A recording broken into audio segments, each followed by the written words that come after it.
പ്രാവശ്യം കഴിച്ചാൽ 20 വർഷം വരെ ഓരോ സ്ഥാപനം കൽഫറസൽ ഫ്രം ദുബായ്. ജനകോടികളുടെ വിശ്വസ്ത സ്ഥാപനം അന്നും ഇന്നും ജനങ്ങളോടൊപ്പം.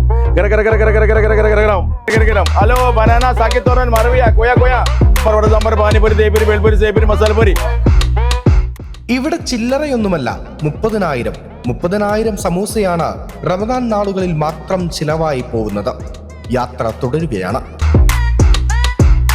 ഇന്നത്തെ കഥ ഒരു അതിർത്തി കടന്ന സുഹൃത്ത് ബന്ധത്തിന്റെയും സമൂസയുടെയും കഥയാണ്. 1968 UAE ഏകീകരണത്തിന് മുൻപ് മലയാളിയായ ബാപ്പുട്ടി ഹാജി UAE സ്വദേശിയായ ഹമദ് ഹൽഫാൻ അൽ ദലീലുമായി സുഹൃത്താകുന്നു.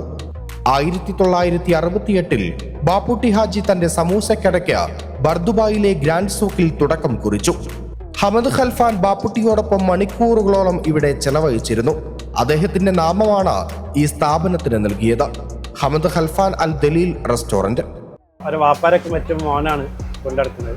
ഞങ്ങളതിൻ്റെ പെങ്ങളെ മോനാണ്. സ്വിറ്റ്സർലൻഡ് ഞാനാണ് ഈ സമൂസ പക്കോട ഇതിലൊക്കെ പൊരിക്കണില്ല. നോൽമ്പിന് പ്രത്യേക ഓർഡർ ഉണ്ടാവും. ഏകദേശം ഒരു 10,000 ഒക്കെ പോകും.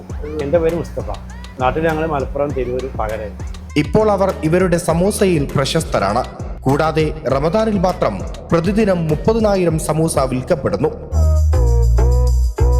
മലപ്പുറം തിരൂർ സ്വദേശി ബാപ്പുട്ടി ഹാജി തുടങ്ങിവെച്ച സ്ഥാപനം ഇന്ന് മകൻ സമീറിന്റെ കൈകളിൽ ഭദ്രമാണ്. രുചിയൂറും വിഭവങ്ങൾ ഒരുക്കി കൂടെ കട്ടക്ക് നിൽക്കുന്ന തൊഴിലാളികളും എന്നും പിന്തുണ നൽകുന്ന കസ്റ്റമേഴ്സുമായി മറ്റൊരു കാഴ്ചയിൽ ഉടനെ കാണാം.